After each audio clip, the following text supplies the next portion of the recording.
بسم الله الرحمن الرحيم. الحمد لله رب العالمين، والصلاة والسلام على سيدنا محمد وعلى آله وصحبه أجمعين. طلبة وطالبات الصف الأول الثانوي للتمريض، السلام عليكم ورحمة الله وبركاته. مع فيديو جديد من دروس الإنجليزي الثقافي. إن شاء الله النهاردة هناخد مراجعة على قطعة القراءة اللي هي reading اللي احنا ترجمناها وشرحناها المرة اللي فاتت. طبعا قطعة القراءة كانت بعنوان النيرسينج. النهاردة هناخد الأسئلة اللي هي موجودة عندكم في الكتاب، وزودت عليهم سؤالين بحيث إن احنا نراجع على القطعة مرة أخرى بالكامل. قبل بس ما إن شاء الله كده نبدأ في الشرح أو نبدأ في الأسئلة والإجابة بتاعتها، فعاوزك بس تجيب الكتاب وتبدأ إن أنت تكتب إجابة الأسئلة، وتاخد بالك إزاي أنا بجاوب على السؤال أو الطريقة اللي أنت هتجاوب بيها في الامتحان إن شاء الله رب العالمين. طبعا الإنجليزي ليه طريقة في الإجابة، فممكن القطعة ده متوقع بنسبة كبيرة إن شاء الله إن قطعة النيرسينج يجي منها أسئلة في الامتحان. قبل بس ما نبدأ في الشرح، عاوزك بس إن أنت تفيد زمايلك وتبلغ زمايلك بالقناة إن هم يشتركوا في القناة. إن شاء الله نحاول الأيام الجاية بإذن الله رب العالمين نشد حيلنا في الإنجليزي ونحاول نخلص الإنجليزي في أقرب وقت، وهنركز برضك على أساسيات التمريض النظري الفاندامنتال بحيث إن ننجز فيها إن شاء الله. عاوزك تجيب الكتاب كده زي ما قلت لك وتركز وتصحصح معايا، تعمل لك كوباية شاي قهوة، المهم تركز معايا إن شاء الله. طبعا احنا قطعة القراءة احنا قرأناها المرة اللي فاتت وشرحناها ومترجمة وزي الفل. النهاردة بقى هناخد الأسئلة اللي موجودة عندكم في الكتاب، وقلنا زودنا عليها سؤالين كده عشان خاطر نلم القطعة مرة أخرى. برضو من الحاجات اللي أنا لازم أقول لك عليها إن إحنا هنعمل فيديو كجزء أول على قطعة القراءة، وبعد كده في نفس اليوم برضو هننزل فيديو جزء تاني على الجرامر اللي إحنا خدناها في الوحدة الأولى، وكانت عن present simple tense، عن زمن المضارع البسيط. نبدأ على بركة الله الجزء الأول من المراجعة. طبعا احنا قطعة القراءة كان بتتكلم زي ما قلنا على النيرسينج. أول سؤال عندكم في الكتاب وهو الكومبريهنشن كويشن. كلمة comprehension question أسئلة الفهم، أنت فهمت من القطعة، فبناء على فهمك هتبدأ إن أنت تحل هذه الأسئلة. أنا طبعا جايب لك الإجابة زي ما هي موجودة في القطعة. أنت ممكن حفظت بقى الإجابات أو إن أنت حفظت القطعة، ده كويس، بس طبعا هتفهمها قبلها، أو إن أنت بناء على فهمك ممكن إن أنت تكتب الحل. المهم إن أنت بتجيب حل قريب من اللي موجود في القطعة، مش بعيد عنه. فأول سؤال عندنا هنا بيقول لنا what does nursing involve؟ what does nursing involve ما الذي يشتمل عليه التمريض. أنا هنا مش مترجم لا الأسئلة ولا الإجابات، فأنا بالتالي هترجم وأنت هتكتب الترجمة اللي أنا بقولها في الفيديو. هنا أول سؤال what does nursing involve؟ ما الذي يشتمل عليه التمريض أو ما الذي يتضمنه التمريض. هنا التمريض بيهدف لإيه أو ما هي مهمة التمريض. هنا عندنا الإجابة زي ما موجودة في القطعة. هنا طبعا كلمة it بتعود على النيرسينج، ممكن أقول it involve أو أقول nursing involve. أقول it involve يشمل زي ما قلنا prevention of illness اللي هو منع أو وقاية من المرض and care of physically ill and disabled people of all age. زي ما قلنا إن التمريض بيشتمل أو يتضمن الوقاية من المرض ورعاية الناس اللي هم physically ill قلنا مرضى جسديا، والdisabled قلنا الdisabled اللي هم المعاقين أو اللي عندهم عجز أو عندهم مشكلة في الحركة، of all age من كل الأعمار. لو تفتكر المرة اللي فاتت أنا زودت كلمة اللي هي psychologically، قلنا ساعتها إن إحنا ممكن نزود care of physically or psychologically ill، الناس اللي هم مرضى جسديا أو مرضى نفسيا. فهنا الإجابة ده إجابة السؤال الأول، ما الذي يشتمل عليه التمريض؟ It involves prevention of illness and care of physically ill and disabled people of all ages. طب السؤال الثاني بقى، السؤال الثاني why is nursing considered a sublime profession؟ يعني قلنا كلمة sublime معناها راقي أو سامي. هنا معنى السؤال لماذا يعتبر التمريض sublime profession، يعني مهنة راقية أو مهنة سامية. هنا عندنا السؤال بهواي، هواي يعني لماذا. هنا يبقى السؤال because يعني بسبب أو لأن. هنا because it يعني هنا لأنه أو لأن التمريض.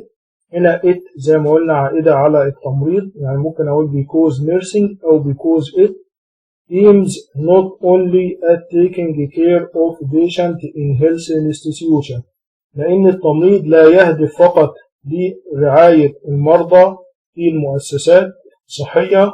طبعا health institution معناها المؤسسات الصحية زي المستشفيات ومراكز الرعاية ودار المسنين. فهو لا يهدف فقط لرعاية المرضى في المؤسسات الصحية but also giving a hand to all those who need it، ولكن يعني يعطي يد المساعدة أو إن هو بيساعد كل اللي بيحتاجوا للمساعدة أو يحتاج إليه. يبقى هنا التمريض ليه مهنة سامية عشان هو بس مش بيعتني بالمرضى في الهيلث انستتيوشن اللي هي المؤسسات الصحية، ولكن giving hand يعني بيقدم يد المساعدة to all those who need it، بكل اللي بيحتاجوا للتمريض أو يحتاجوا للمساعدة. ده إجابة السؤال لماذا التمريض يعتبر sublime profession اللي هو مهنة سامية. السؤال بقى الثالث وهو what is empathy، يعني ما هو الامباثي؟ empathy قلنا التعاطف أو المواساة.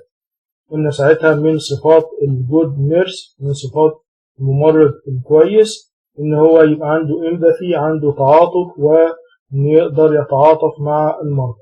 قلنا ساعتها تعريف الempathy it is the ability to feel what another person is experiencing from their point of view، يعني القدرة أن تشعر الشخص الآخر ما الذي يعانيه أو ما الذي يشعر به من وجهة نظر. يعني أنت تحط نفسك مكان أي شخص تاني وتعرف هو هيشعر بإيه أو هو هيحس بإيه. يبقى هي هنا القدرة على أن تشعر ما الذي يعانيه أو ما الذي يشعر به الأشخاص الآخرون من وجهة نظرهم أو الشخص الآخر من وجهة نظره. ده معنى الإمباثي زي موجود برضو في القطعة. تحاول إن أنت تحفظه بالصيغة دي، ممكن نجيلك برضو. بعد كده السؤال رقم 4 Why do nurses need to control their responses؟ زي ما قلنا إن من صفات الجود نيرس إن هو يعمل كنترول، يتحكم في الريسبونسز بتاعته. يعني ايه الريسبونسز بتاعته؟ يعني رد فعل. وبيقول لك لماذا التمريض أو لماذا الممرضون يحتاجوا أن يتحكموا في ردود أفعالهم. طبعا قلنا ساعتها إن النيرسز need to control their responses، يعني إن هم بيحتاجوا يتحكموا في ردود أفعالهم to give people care and support، عشان يبقى عندهم القدرة إن هم يعطوا الناس الكير الرعاية والسبورت المساندة. زي ما قلنا أنت بتحكم في رد فعلك أو في أفعالك، فبالتالي تقدر إن أنت تمسك نفسك وتطول بالك وتقدر تقدم الكير الرعاية والسبورت المساندة للمرضى. and to focus on the tasks at hand. طبعا focus يعني يركزوا، يبقى عندهم القدرة إنهم يركزوا on the tasks at hand، المهام اللي هم منوطين بها. يعني المهام المنوطين بها؟ يعني انت رايح مثلا تعلق محلول للمريض وحصل حاجة ممكن تنرفزك، لو انت ما مسكتش نفسك هتفقد تركيزك ومش هتقدر ان انت تعمل المهمة اللي انت بتعملها.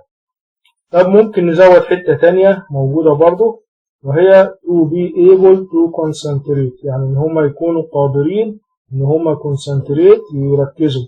solve problem إن هم يحلوا المشاكل بتاعتهم ومشاكل المرضى and keep their patient safe إن هم يخلوا المرضى بتاعتهم في أمان، يخلوا المرضى في أمان وإن هم يحافظوا على أمان المرضى. ودي من ضمن من ضمن برضه الفايدة إن التمريض أو الممرضين إن هم يتحكموا في ردود أفعالهم. يبقى أنت ممكن تكتب الجملة اللي فوق دي أو إن أنت تزود عليها الجملة دي، فبرضه الاتنين صح. بعد كده رقم 5 وهي communication skills are so important for nurses. discuss يعني بيقول لك هنا مهارات الاتصال مهمة جدا للنيرسز الممرضات والممرضين. discuss يعني ناقش هذه الجملة. طبعا احنا قلنا ساعتها ان التمريض لابد ان يكون عنده communication skills، عنده مهارات الاتصال. ليه بقى؟ قلنا هنا بقى nurses need to communication skills، بيحتاجوا لمهارات الاتصال because they are a connection between patient, doctors and family members. لو تفتكروا ساعتها قلنا لأنهم بيعملوا كحلقة وصل ما بين المرضى والدكتورز، طبعا الأطباء اللي موجودين في المستشفى، والفاميلي ممبرز اللي هم يعني أفراد العائلة بتاع المرضى. وهم طبعا زي ما قلنا بيتعاملوا مع المرضى وبيتعاملوا مع الدكتورز والأطباء وبيتعاملوا مع الأهل أو العائلة بتاع المرضى. هنا يعني بيتعاملوا مع جميع الأفراد اللي بتبقى متواجدة داخل المستشفى. فدي كمان تاني also يعني أيضا nurses never stop collecting and transmitting critical data. زي ما قلنا إن من مهمة التمريض إن هو لا يتوقف never stop لا يتوقف، collecting قلنا يعني جمع، and transmitting critical data يعني جمع ونقل البيانات المهمة. إن critical data البيانات المهمة زي البيانات المهمة، زي مثلا لو الممرض راح قاس الحرارة بتاع مريض ولقاها عالية فبالتالي هيبلغ الدكتور، فبالتالي دي من البيانات المهمة.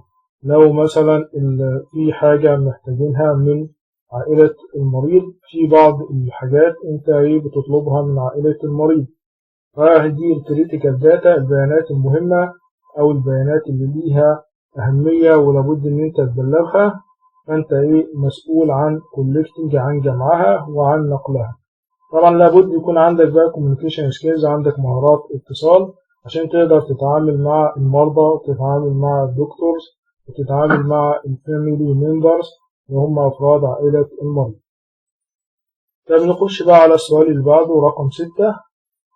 برضو كان من صفات الجود نيرس وهو اللايف لونج ليرنينج، يعني التعلم مدى الحياة، إن أنت بتتعلم أثناء الدراسة وبعد ما بتخلص دراستك برضو بتكمل تعليم. هنا بيقول لك life long learning is a basic need، يعني هنا بيقول لك التعلم مدى الحياة basic need يعني مطلب أساسي أو احتياج أساسي to a successful nurse. هنا طبعا successful nurse اللي هو الممرض الناجح. يبقى هنا التعلم مدى الحياة مطلب أو احتياج أساسي للممرض الناجح. explain بيقول لك اشرح هذه العبارة. طبعا هنا الشرح العبارة دي هنا لأن طبعا عندنا الهيلث كير is constantly developing، يعني بقى الرعاية الصحية is constantly developing يعني بتتطور باستمرار. يعني زي ما قلنا بيبقى في اختراعات واكتشافات جديدة في مجال الهيلث كير، في مجال الرعاية الصحية، وفي أجهزة بتظهر جديد وفي كتب وفي أبحاث، فمجال الرعاية الصحية بيتطور وبينمو باستمرار. هنا عندنا طبعا النيرسز الممرضات والممرضين ده جزء من الهيلث كير سيستم، زي ما قلنا جزء من نظام الرعاية الصحية، فبالتالي لابد ان هو برضه يتطور. هنا سو نيرسز لذلك الممرضات والممرضون والنيد سوف يحتاجوا practice and continuing education، يعني سوف يحتاجوا للممارسة و continuing education يعني التعلم المستمر to reach full competency عشان ان هم يصلوا للكفاءة التامة او الكفاءة الكاملة. يبقى ده شرح اللي هي life long is a basic need to a successful nurse. ليه بقى التعلم مدى الحياة مطلب مهم أو مطلب أساسي للsuccessful nurse الممرض الناجح، لأن زي ما قلنا كده الهيلث كير is constantly developing، الرعاية الصحية بتتطور باستمرار. So nurses will need practice and continuing education to reach full competency. يعني الممرضات يحتاجن للممارسة practice، طبعا دي المهارات اللي بتستعملها في المستشفى أو في رعاية المريض، والcontinuing education إن هي تاخد كورسات إن هي تتعلم باستمرار to reach full competency عشان تبقى على كفاءة تامة.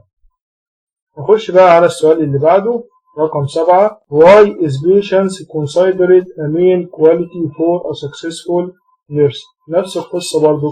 ليه بقى هنا الصبر البيشنس بيعتبر main quality يعني صفة أساسية للsuccessful nurse الممرض الناجح؟ قلنا البيشنس طبعا معناها الصبر، وهنا كلمة بيشنت طبعا معناها صابر أو صبور، برضو كلمة بيشنت معناها مريض، ولكن هي بتنفع مريض وبتنفع برضو صابر أو صبور. هنا بقول لك ليه الصبر بيعتبر صفة أساسية للممرض الناجح. قلنا because patient nurses can provide a higher standard of care، يعني عشان خاطر الممرضين أو الممرضات اللي هي عندها صبر can provide يعني تستطيع أن تقدم higher standard of care يعني جودة عالية من الرعاية.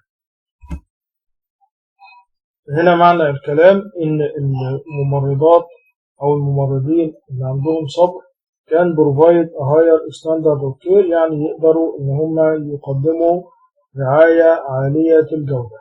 لأن طبعا زي ما قلنا الممرض لما يكون عنده صبر فبالتالي بيقدر إن هو يتحكم في أعصابه، زي ما قلنا كده إن هو control their responses، يقدر إن هو يتحكم في ردود فعله، فبالتالي يقدر إن هو يقدم رعاية كويسة للمرضى. ده يعني من الصفات المهمة عند التمريض الناجح أو الممرض الناجح، إن هو يكون patient، يكون صبور. قلنا ساعتها المرة اللي فاتت برضو إن الأبحاث أكدت أو إن هي بيّنت إن التمريض اللي هو يعني عنده patience عنده صبر ده بيقدر إن هو يقدم جودة عالية من الرعاية. بعد كده السؤال بقى رقم 8. Why should a nurse be flexible؟ لماذا على التمريض أو لماذا يجب أن يكون الممرض be flexible يعني مرن؟ قلنا flexibility اللي هي المرونة، وflexible هنا اللي هو مرن. طبعا هنا قلنا ساعتها because nurse may work in different places and conditions، لأن الممرض ممكن إن هو work يعمل in different places في أماكن مختلفة and condition يعني برضو في ظروف مختلفة. قلنا إن أنت ممكن تحتاج إنك تاخد تمريض وتشغله في أماكن تانية في المستشفى، ممكن إن هو يطلع كفرد مع الإسعاف أو مع سيارة الإسعاف يشتغل، أو ممكن إنها تقابله حالة في الشارع فيشتغل معاها. فهنا ممكن يشتغل في different places في أماكن مختلفة، وcondition يعني ظروف مختلفة. with different shift يعني قلنا كلمة shift معناها نوبة عمل اللي هي شيفتات، يعني بيبقى أوقات معينة زي من 8 ل 2، من 8 ل 8 الصبح اللي هي شيفت بالليل، وممكن إن هو يشتغل في different shift في أوقات مختلفة، يعني ممكن يشتغل الصبح وبالليل كده يعني and working hours وساعات عمل طويلة. وهنا معنى الكلام لابد على الممرض إن هو يكون flexible، لأن هو ممكن يشتغل، لأن هو ممكن يعمل في أماكن مختلفة وظروف مختلفة مع طبعا يعني شفتات مختلفة وساعات عمل مختلفة. بعد كده السؤال بقى اللي أنا زودته أو السؤالين اللي أنا زودتهم. أول سؤال وهو define nursing and nurse. طبعا احنا تعريف النيرسينج كنا شفناه المرة اللي فاتت، وهو قلنا النيرسينج means the process or the profession of caring about patient. يعني قلنا التمريض يعني the process، قلنا عملية or the profession أو مهنة of caring about patient رعاية المرضى. يعني الكلام بقى إيه؟ التمريض يعني عملية أو مهنة رعاية المرضى. في برضو تعريف تاني برضو موجود ممكن إن احنا يعني نكتبه كتعريف. قلنا nursing is a part of the health care system that involves prevention of illness and care of physically ill and disabled people of all age. يعني قلنا ساعتها إن التمريض جزء من الهيلث كير سيستم، من نظام الرعاية الصحية that involve اللي بيشتمل أو يتضمن prevention of illness الوقاية من المرض and care of physically ill and disabled people، يعني رعاية الناس اللي هم physically ill مرضى جسديا و disabled المعاقين of all age يعني من جميع الأعمار. برضو ده ينفع كتعريف، ولكن انت ايه ممكن التعريف ده سهل بالنسبة لك تحفظه. هنا بقى عندنا تعريف النيرس أو تعريف الممرض. قلنا برضو إن تعريف الممرض ده يعني شبه التعريف اللي موجود عندكم في الفاندامنتال اللي هو أساسيات التمريض النظري. هنا تعريف النيرس is the person who has completed a program of basic and generalized nursing education. قلنا ساعتها إن تعريف الممرض إن هو the person الشخص who has completed الذي أكمل a program of basic and generalized nursing education برنامج للتعليم التمريضي الأساسي والعام. إن الأساسي معناها إن هو بياخد يعني مواد أساسية، ويعني المواد دي لابد إن هو يدرسها أي حد هيشتغل في مجال التمريض. وجنرالايزد هنا معناها ان هو بشكل عام، يعني ان ايه قلنا بياخد المواد بشكل عام يعني من جميع التخصصات. يعني هتدرس بطنة وجراحة واطفال ونساء وتوليد، فبتاخد بشكل عام يعني جميع التخصصات. وبيزك يعني ان هي المواد تكون اساسية ويكون في قدر معين من المواد يعني ما تقلش عنه. ده تعريف النيرس الشخص الذي اكمل برنامج من التعليم التمريضي generalized يعني بشكل عام وبيزك بشكل أساسي. في سؤال تاني برضو ممكن يقول لك ايه what are qualities that make a good nurse discuss one of them. يعني بيقول لك ما هي الصفات that make a good nurse التي تجعل الممرض يعني good يعني كويس او ان هو ايه بشكل جيد، تجعل الممرض بشكل جيد. ودiscuss one of them يعني ايه ناقش واحدة منهم.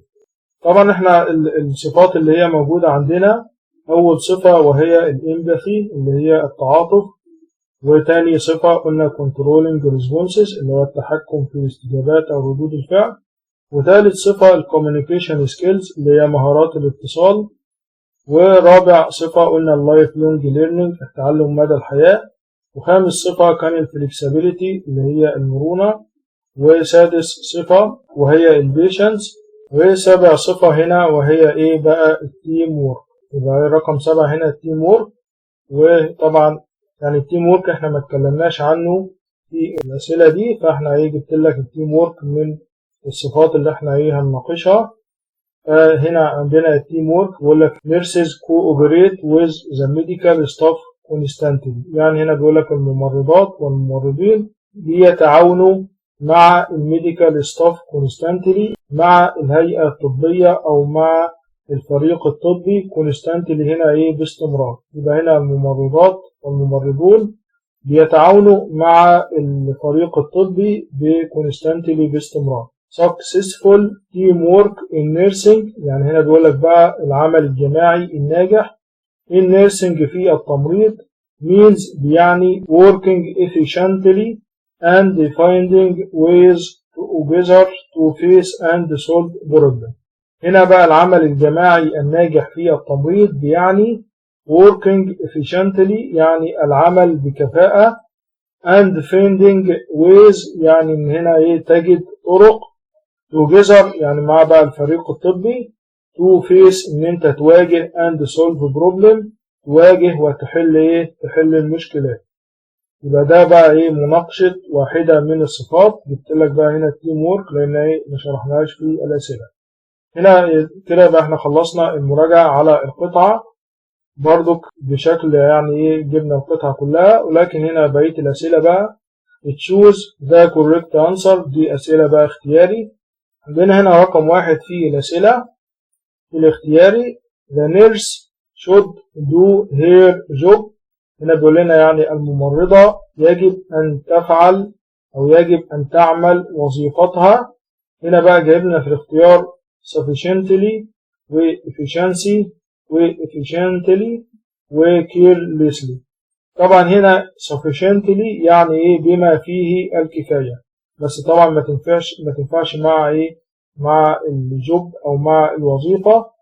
هنا efficiency اللي هو كفاءة، هنا كده efficiency الكفاءة، وهنا efficiently اللي وهي بكفاءة، هنا كلمة بكفاءة، وهنا carelessly يعني بإهمال. قلنا essentially المرة اللي فاتت يعني بكفاءة، يبقى هنا ده الاختيار الصحيح، وهو إن الممرضة بتعمل وظيفتها بكفاءة. يبقى ده الاختيار الصحيح، الممرضة بتعمل وظيفتها بكفاءة. دي الكلمة دي خدناها المرة اللي فاتت. تاني بقى سؤال في الاختياري nursing is a respectable نقط. يعني هنا بيقول لك التمريض respectable يعني محترمة. ايه بقى محترمة؟ ايه الحاجة المحترمة؟ هنا عندنا task يعني مهمة، ولا profession مهنة، work عمل، وبروسيسز عملية. زي ما قلنا المرة اللي فاتت ان النيرسينج عبارة عن بروفيشن يعني عبارة عن مهنة. فهنقول هنا النيرسينج is a respectable profession يعني مهنة محترمة. يبقى هنا مهنة ايه؟ مهنة محترمة. كلمة تاسك هنا معناها مهمة. كلمة تاسك معناها مهمة. يعني ايه مهمة؟ يعني انا لما اقول لك روح علق محلول للمريض فدي يبقى تاسك، يبقى ايه مهمة. اقول لك روح ركب كانولا يبقى دي مهمة. work هنا معناها عمل، بس طبعا work هنا ما تنفعش مع التمريض، لان هنا التمريض بيتطلب مهارات، فأي حاجة بتتطلب مهارات بنقول عليها بروفيشن. يعني بنقول على النيرسينج بروفيشن مهنة لأنه بيتطلب إيه؟ مهارات خاصة. لكن هنا الورك بيطلق على أي عمل لا يتطلب مهارات خاصة، زي لو مثلا عامل بيشيل حاجة فنقول إن هو إيه؟ وركر يعني عامل، فلا يتطلب مهارات إيه؟ مهارات خاصة. بعد كده تالت حاجة هنا دي نقط it needs time to finish. يعني دي هنا لازم يكون في صفة لأنه يحتاج وقت للانتهاء. هنا جايب لنا في الاختيارات calm معناه هادئ، patient قلنا معناه صابر أو صبور، وquiet معناه هادئ برضو، وclever معناها ماهر. هنا بيقول لك بي يعني كن نقط لأنه يحتاج وقت للانتهاء. هنا هنختار patient لأن patient يعني معناه صابر أو صبور، يعني كن صبور أو كن صابر، لأن إيه هذا الموضوع يحتاج إيه وقت للانتهاء. هنا patient هتنفع بشكل كويس. طبعا calm برضو فيها يعني إيه ممكن سنة صح، لأن إيه يكون هادئ أو كويس برضو معناه هادئ، ولكن أفضل حل وهو patient معناه إيه صابر أو صبور. رقم 4 بقى sublime means. قلنا sublime معناها راقي أو سامي. means هنا يعني معناها إيه بقى؟ هنا في الاختيارات جايب لنا إيه وهو جريد يعني عظيم، ولو معناها منخفض أو يعني قليل، وسلو معناها بطيء، وفاست معناها سريع. أكتر حاجة طبعا هتنفع مع السبلايم وهي جريد معناها إيه عظيم، يعني إيه كلمة سبلايم راقي أو عظيم أو سامي. هنا يجي كلمة جريد معناها إيه عظيم أو راقي أو سامي. رقم 5 mothers يعني الأمهات نقط for their babies. الأمهات بقى بيعملوا إيه لأولادهم أو البيبيز اللي هم الأولاد الصغيرين أو الرضع. هنا الاختيارات look وتيك وميك وكير. طبعا look معناها ينظر، تيك يأخذ، ميك معناها يجعل أو يصنع، وكير معناها إيه يعتني. هنا الأمهات هيعملوا بقى كير يعني إيه بيعتنوا بإيه؟ يعتنوا بأولادهم. يبقى هنا الإجابة إيه؟ care. بعد كده بقى السؤال رقم 6 في الاختياري. A teacher should not his knowledge to his student. هنا بيقول لنا المدرس اللي هو teacher should يعني يجب عليه نقط his knowledge to his student يعني معرفته أو المعرفة بتاعته أو العلم بتاعه to his student لطلابه. يبقى هنا يعمل إيه بقى بالمعرفة بتاعته لطلابه؟ هنا عندنا في الاختيارات جوت يعني يحصل، ولا جو يعني يذهب، ولا ترانزميت يعني ينقل، وريبليس يستبدل ان هو يبدل حاجة مكان حاجة. هنا طبعا هتبقى الإجابة ترانزميت. يبقى هنا المدرس بينقل أو يجب عليه أن ينقل، يبقى ينقل المعرفة بتاعته للستودنت للطلاب. رقم 7 there a strong نقط between success and hard work.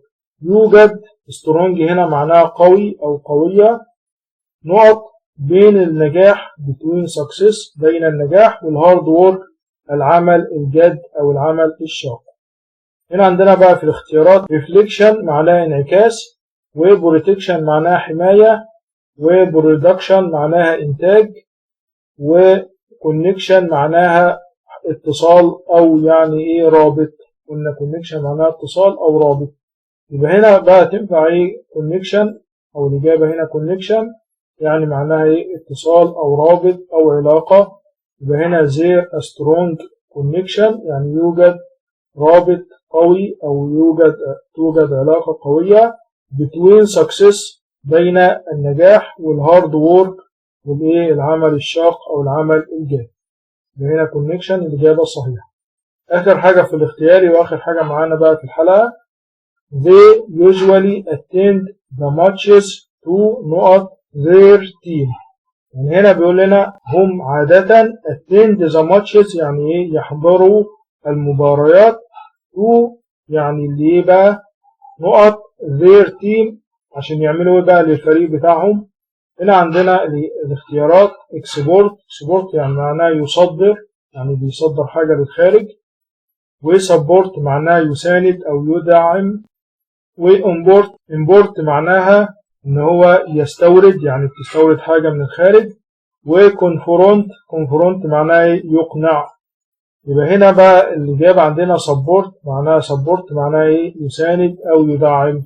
يبقى هنا they usually attend the matches هم عادة يحضرون الماتشات أو المباريات to support لكي يساندوا their team فريقهم. خلصنا كده النهاردة مراجعة على قطعة بتاع النيرسينج. إن شاء الله يا رب تكونوا استفدتوا من المراجعة. لو أنت بس حتى يعني المراجعة دي ذاكرتها كويس هتلاقي نفسك يعني القطعة سهلة كويسة معاك جدا. شوف وشكم على خير. في الجزء الثاني من المراجعة هنراجع على الجرامر اللي هي البريزنت سيمبل المضارع البسيط. والسلام عليكم ورحمة الله وبركاته.